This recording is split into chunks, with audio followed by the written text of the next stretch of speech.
Avvocato, a lei la parola, deve raccontarci alcune cose che ci si innescano con quanto stavamo dicendo. Sì, allora, come avvocato io posso parlare di, diciamo, della prospettiva, l'avvocato tutela diritti, quindi è sempre nella situazione di vedere che dall'avvocato si rivolgono cittadini quando le cose sono guastate, cioè alla fine di tutto un procedimento, sia diciamo un'attività lavorativa, un'attività di prestito di denari, un'attività economica di qualsiasi genere e anche poi i rapporti familiari, dall'avvocato arrivano quando le cose sono guastate, quindi noi vediamo la cosa dalla fine e la vediamo con l'occhio di chi vede, la persona è partita con molte speranze nell'attività, nella famiglia, all'inizio di un contratto, però alla fine vediamo che queste speranze non ci sono più e che i rapporti sono, diciamo, guastati, e quindi il nostro intervento è richiesto sempre alla fine di un cammino di Perché uno vita. spera che tutto possa andare nel migliore dei modi, Certo. e anche perché ovviamente andare da un professionista sono Certo. sempre costi, Ah, su andare questo non dall'inizio. c'è dubbio, però Da voi si trattavi di rivoluzionare la figura certo, dell'avvocato, del notaio, del commercialista, che dovrebbero diventare certo, cioè, consulenti fin dall'inizio, ecco, però con parcelle diverse, perché sennò nella su, situazione di crisi le su persone questo siamo ormai non ci d'accordo. vanno neanche quando hanno veramente Sì, su questo siamo d'accordo, soprattutto questo vale per la tutela dei rapporti economici, di parlare con i professionisti sin dall'inizio per evitare che le situazioni peggiorino. Però io volevo riflettere un attimo, cioè è un momento di crisi economica terribile, i motivi della crisi sono, diciamo, sono noti, è una crisi economica importata dalla crisi americana del 2008, aggravata in Italia dal deficit gravissimo. Però io vorrei attirare l'attenzione appunto dei telespettatori sul tipo di sistema Italia, un sistema giuridico molto farraginoso. Allora comincerei facendo 3 o 4 osservazioni fondamentali. Le norme a tutela del cittadino come consumatore sono pochissime. In Italia le associazioni dei consumatori esistono, sì, ma hanno contano pochissimo. pochissima cittadinanza. Diciamo che le norme che man mano vengono importate dall'estero, perché c'è questa, diciamo, modalità di vedere cosa fanno in America, cosa fanno in Germania, di travasare queste norme nel nostro ordinamento, sono travasate male. L'azione collettiva dei consumatori è stata in pratica svuotata. E di recente è uscita, ne parlavamo con Federcontribuenti, un recepimento di direttiva europea che riguarda i contratti a distanza. Diciamo che è stata svuotata rispetto alla direttiva, è stata svuotata anche quella. E il legislatore italiano non ha alcuna simpatia per la libertà del cittadino e per la libertà di impresa, questo è chiaro. 2. Mancano tutele del cittadino nei confronti della pubblica amministrazione, e qui è il nodo fondamentale di come stanno andando le cose.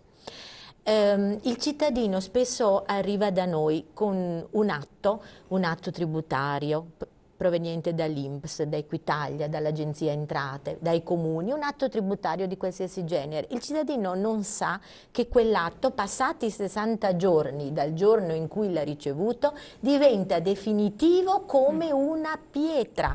Nessuno più può farci nulla, anche se l'atto è ingiusto. Il cittadino mi dice: avvocato, non è vero quello che c'è scritto qui, non l'ho fatto, non l'ho pagato, non l'ho detto, però non voglio fare ricorso. Per esempio, non fai ricorso anche se l'atto è ingiusto, illegittimo, l'atto diventa definitivo.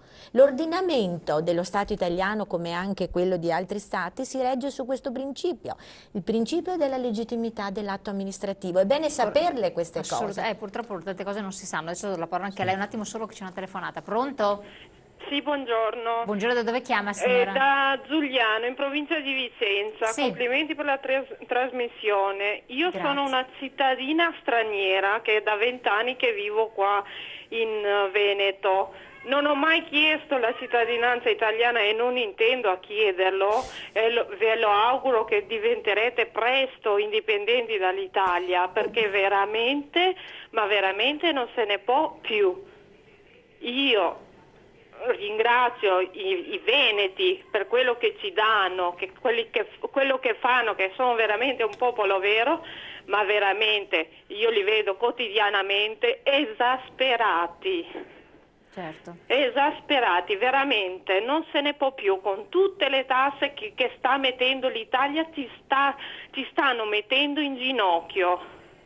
Ci stanno veramente mettendo in ginocchio, perché comunque sia, io il mio compagno che ha 58 anni è disoccupato, ha chiuso la sua attività perché non se ne poteva più delle tasse, è disoccupato. Io sono in casa con la bambina, per cui disoccupata pure io, e non c'è nessun aiuto da nessuna parte. Da nessuna parte. Certo. Non gli frega niente, doveri ma niente diritti. Certo. Non se ne può più. Il popolo veneto deve svegliarsi. Deve svegliarsi, io lo dico da cittadina straniera, con tutta l'anima e il cuore, è quello che faccio quotidianamente. Da dove viene, signora, lei? Dall'Albania.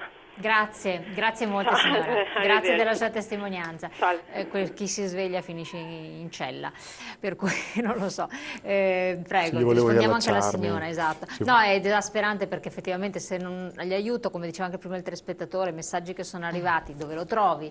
Se lo Stato appunto pretende, però dovrebbe anche dare, c'è il fondo per un'autosufficienza perché ha dei problemi, che è vuoto, chi ha 500 euro di pensione come campa, chi ha un operaio che ci ha scritto prima con una famiglia e 2 figli che dovrebbe essere una cosa normale, prevista dalla Costituzione, eccetera, non arriva neanche alla fine del mese, ci scriveva paga le bollette e poi come mangia. Cioè, ma Renzi dà 80 euro a chi prende 1.500 euro al mese, sa? Fino a 1.500, sì, non oltre.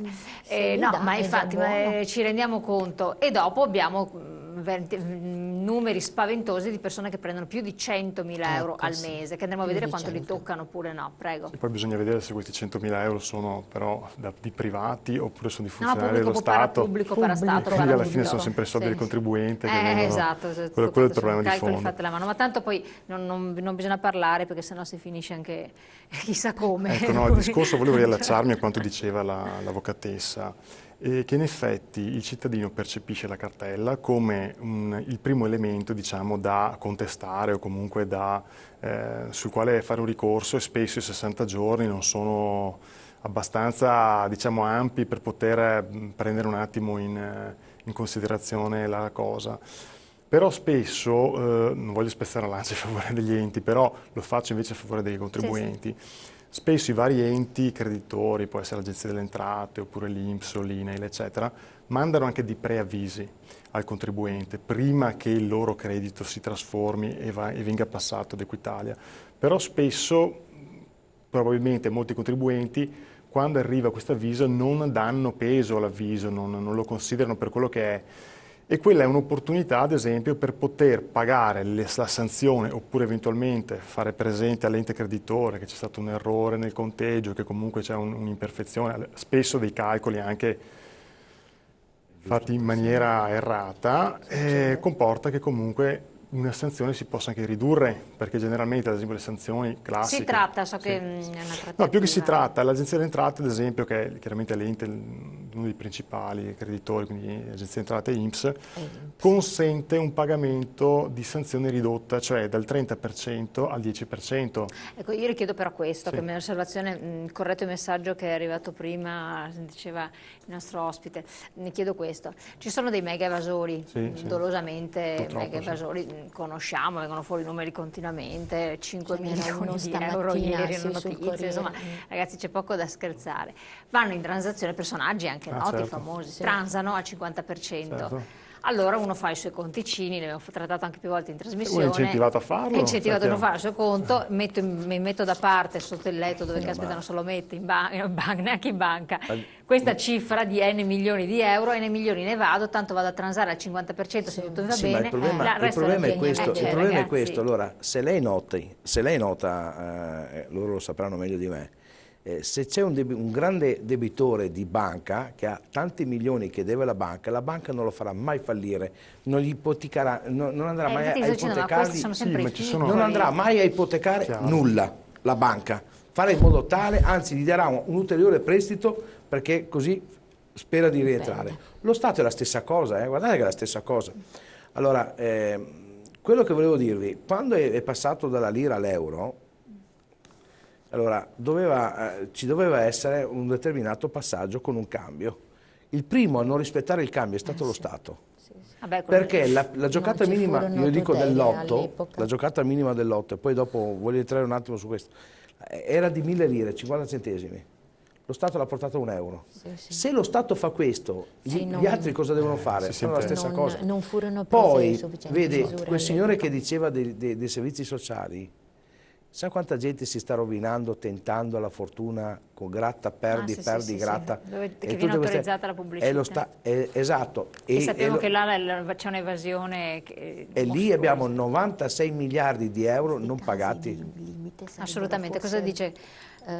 Sì, perché se no se parlate di voi. Certamente. Certo. Dicevo che forse questi casi che diciamo la signora dell'Albania che ha telefonato poco fa, il caso precedente, forse sarebbero risolvibili con reddito minimo di cittadinanza, no? Che qualche forza politica propone, però chiaramente anche lì andrebbe dato solo a situazioni particolari e sotto controllo, perché poi in Italia viene fatto un buon provvedimento e subito sorgono gli abusi. Adesso si sa che l'INPS ha iniziato la campagna dei falsi invalidi e se ne scoprono ad ogni dove, quando invece invalidi veri non possono permettersi di pagare la badante o la casa di riposo, mettendo le famiglie in difficoltà estrema.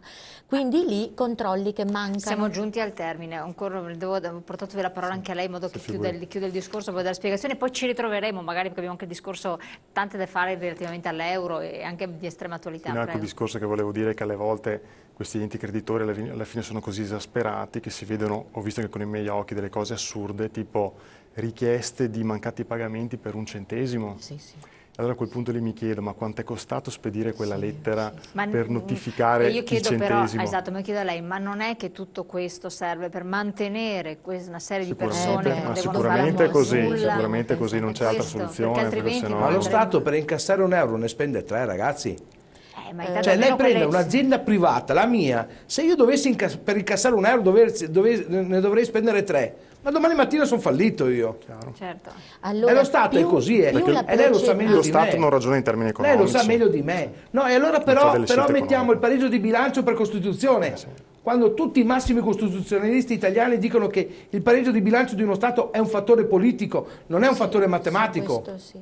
Ma stiamo scherzando. Cioè, anche voi commercialisti, come gli avvocati che dovrebbero difendere i vessati, voi dovete scendere in piazza, ragazzi, insieme con noi imprenditori e con i lavoratori. Noi dobbiamo imparare che anche voi dovete essere dei primi come noi, e anche noi imprenditori, quelli onesti, non i farabutti che ha detto lei che non pagano, e poi magari fanno tariffe inferiori alle mie, e però ci sta l'imprenditore disonesto che accetta quello perché spende meno. Allora io lì andrei a bastonare quello che fa il disonesto, come ha detto lei, e anche quello che permette che quell'altro fa il disonesto.